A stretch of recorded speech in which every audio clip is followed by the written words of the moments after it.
देखिए, इतिहास में राजा तो बहुत हुए, लेकिन जब भी बात आती है एक आदर्श राजा की, तो जानते हैं सबसे पहला नाम कौन सा जहन में आता है? सम्राट विक्रमादित्य।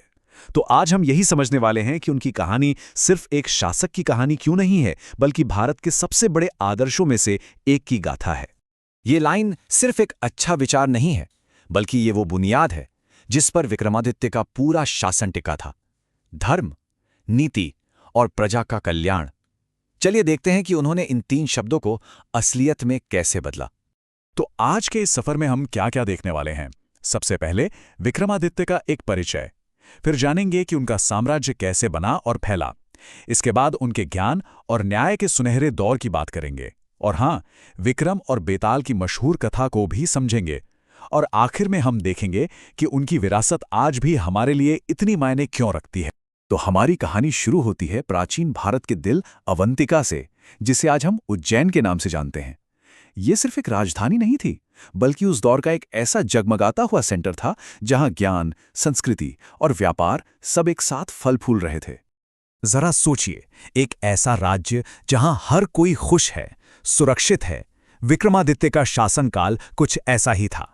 एक ऐसा समय जहां सच और धर्म ही सबसे बड़ा कानून थे। यहां पर अन्याय के लिए कोई जगह ही नहीं थी, क्योंकि राजा खुद न्याय का सबसे बड़ा रक्षक जो था।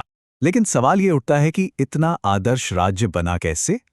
तो चलिए अब हम देखते हैं कि कैसे एक राजकुमार एक महान सम्राट बना और एक ऐसे विशाल साम्राज्य की नींव रखी जिसने पूरे भारत पर अपनी छाप छोड़ी। उनका सफर शुरू हुआ एक वीर राजघराने में जन्म के साथ। बचपन में ही उन्होंने शास्त्रों और शस्त्रों दोनों की शिक्षा ली, और फिर युवावस्था में उन्होंने वो कर दिखाया जिसने इतिहास बदल दिया। उन्होंने विदेशी आक्रमणकारी शकों को हराकर भारत की धरती से बाहर निकाल दिया। और जानते हैं, यही वो जीत थी जिसने उनके महान साम्राज्य की बुनियाद रखी। अपनी इस ऐतिहासिक जीत को हमेशा के लिए यादगार बनाने के लिए उन्होंने एक नया कैलेंडर शुरू किया, विक्रम संवत। ये सिर्फ तारीखें बताने वाला कैलेंडर नहीं है, बल्कि भारत की वीरता और स्वाभिमान का एक प्रतीक है, जो आज भी हमारे हिंदू पंचांग का आधार है। देखिए, एक महान साम्राज्य सिर्फ तलवार के दम पर नहीं बनता, उसे ज्ञान की भी जरूरत होती है।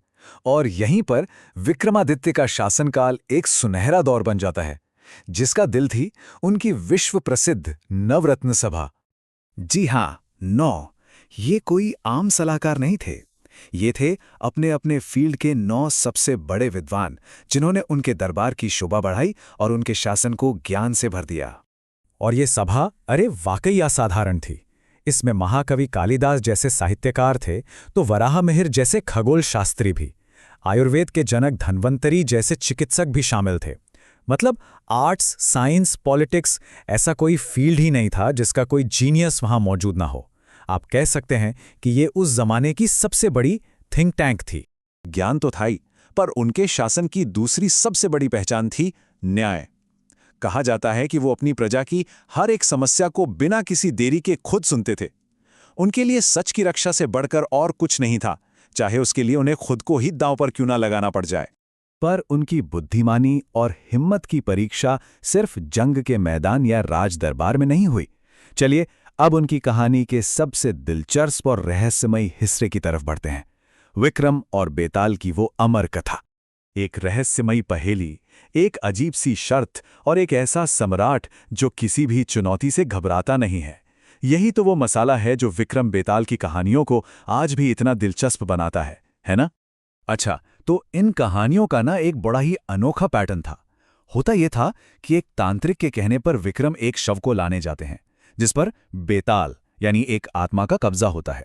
रास्ते में बेताल एक कहानी सुनाता और आखिर में एक मुश्किल सवाल पूछ लेता, और अगर विक्रम ने सही जवाब दिया तो बेताल उड़कर वापस चला जाता और उन्हें फिर से सब कुछ शुरू करना पड़ता। बेताल 25 नाम का यह 25 कहानियों का सिलसिला सिर्फ एंटरटेनमेंट के लिए नहीं था। हर कहानी असल में धर्म, नैतिकता और जिंदगी के गहरे सवालों पर एक पहेली थी। ये राजा के ज्ञान और विवेक की शायद सबसे कठिन परीक्षा थी। तो इन सभी कहानियों और उपलब्धियों के बाद विक्रमादित्य की विरासत आखिर है क्या? क्यों आज भी उनका नाम इतने सम्मान से लिया जाता है? चलिए अब उनके प्रभाव का सार समझते हैं जो उन्हें एक अमर प्रतीक बनाता है।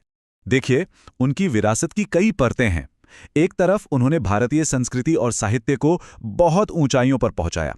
दूसरी तरफ वो ताकत, बुद्धि और धर्म, इन तीनों के मेल का एक प्रतीक बन गए। उनकी कहानियां आज भी हमारी लोक कथाओं में जिंदा हैं। और यही वजह है कि वो सिर्फ एक ऐतिहासिक राजा नहीं, बल्कि भारतीय आदर्शों का एक जीता जागता सिंबल बन गए हैं। और ये सब हमें आज के समय के लिए एक बहुत ही महत्वपूर्ण सवाल पर लाकर छोड़ देता है।